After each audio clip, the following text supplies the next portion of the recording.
This week in my Introduction to Networks class, CCNA 1 class, we're covering the network layer. And I built this packet tracer demo to talk about some of the concepts and demonstrate some of the concepts related to the network layer. So one of the things that's covered is the characteristics of the IP protocol.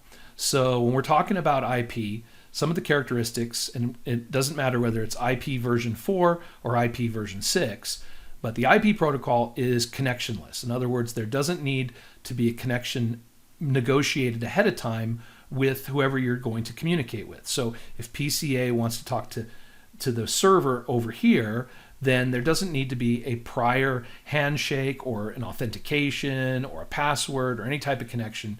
It's connectionless. There's nothing in the IP protocol that's going to make it connection oriented. Now, that type of feature is part of TCP when we talk about TCP three-way handshake. However, at layer 3, the IP protocol is connectionless. Also, it's considered a best effort protocol. There's no mechanism in IP for dealing with the fact that packets may get lost traveling from point A to point B. And that type of reliability is also handled at a different layer, at an upper layer with TCP. So TCP is connection-oriented. TCP does add reliability, but IP does not. IP has the following packet header fields, and it doesn't have anything in it specifically that deals with these types of features. Also, the IP protocol is media independent. It doesn't matter whether it's going over Ethernet cable or wireless Ethernet, or in this case, we have a serial connection here.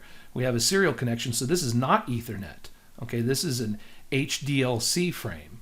And then over here we have Ethernet. Now this Ethernet could be gigabit Ethernet, it could be fiber optic, it could be wireless, it could be a satellite communication. It doesn't matter what's happening at layers 1 and 2, at the physical layer and the data link layer, or otherwise known as the network access layer in TCP IP model.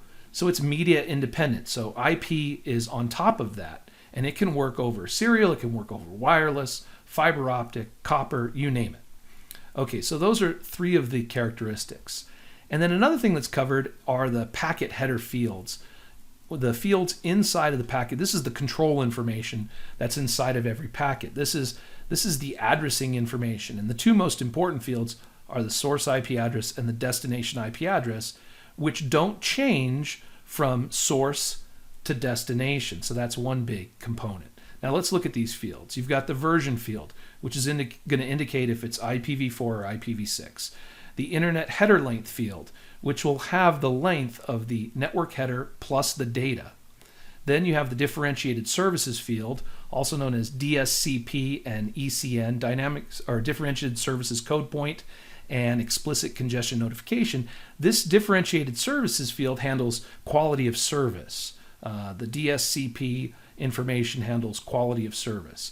And then the ECN or ECN field in the differentiated services field handles congestion notification, and that's not really implemented or used that much yet. Then you have these 3 fields, the identification field, the flag field, and the fragment offset field, which are used when we need to fragment packets. When you're crossing a router and maybe you're going over from one router and it reaches this router and it says, hey, these packets are too big, we're going to need to break them up into smaller pieces. That's when you're doing fragmentation. And then those fragments have to be put back together. So if you further break apart packets into fragments, you're going to need this information to be able to put those fragments back together. Then you've got the time to live field, the TTL field, which is the number of how many hops, a hop is a router, how many routers a packet can travel before it's dropped. So this ensures that there's no infinite looping on the network. In other words, if the TTL field is 128, then as the packet goes from router to router, that number will get smaller by 1 or decrement by 1. So it'll go to from 128 to 127 to 126. And if it travels across all routers and gets to 0, it's dropped. All right, then you have the protocol field, which lets us know the upper layer protocol, whether it's TCP or UDP or some other protocol that may not use TCP or UDP. Then you have the header checksum field, which is error checking on the header. Now, if this doesn't check out, that means there's a problem in the packet and it will be dropped. And this is recalculated at each hop along the path. Then the two most important fields, the source IP address and the destination IP address.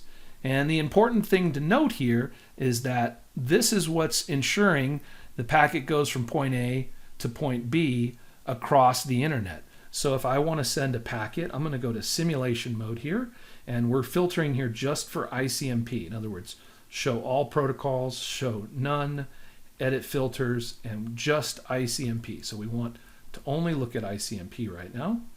And we're going to take a packet and go from here, let's say, to here. This is a ping. A simple PDU button right here sets up a ping. In this case, I clicked here and then I clicked here, and we can watch it go. So there it goes. Now, you can see if we look in this packet here and look at the inbound PDU details, you can see there's the frame, so there's the MAC addressing information. Here's the IP packet. This is the IP addressing information, and there it is. The version field, the internet header length, the dynamic services code point, or differentiated services code point. There is the ID field, the identification field, the flag field, the fragment offset field, the time to live. There's the checksum. There's the protocol field. Okay, and then you can see here there's the source IP address and destination IP address, and then the data. You can see at the higher layers, it's not TCP or UDP, it's ICMP. So you can see here there's the ICMP protocol header information here as well. All right, that's interesting. And then if we look at this protocol field and we say what is 0x01 in the protocol field, you can see here in Wikipedia the list of IP protocol numbers, 0x01 ICMP, right? It's a ping. So there you have it. Okay, so that is, and you can see the source, it's coming from 192.168.0.10 to 209.165.200. That's the destination right here. And as this packet travels across the network, we'll go like that.